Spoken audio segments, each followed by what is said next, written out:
তাই একবার বেলপাতা সাধুর কাছে গিয়ে আমার সব সমস্যার সমাধানগুলো চেয়ে আসি। বাবা বাবা বল বৎস। বাবা বলছি আমি না কোথাও কাজকর্ম কিছুই খুঁজে পাচ্ছি না, তা বাড়ি বসে কিভাবে ইনকাম করা যায় একটু বলে দিন না। বাড়ি বসে ইনকাম করতে চাস?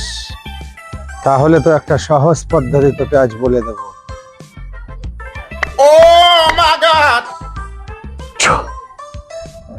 তোর বাড়িতে তো অনেক দামি দামি জিনিস আছে, তাই না?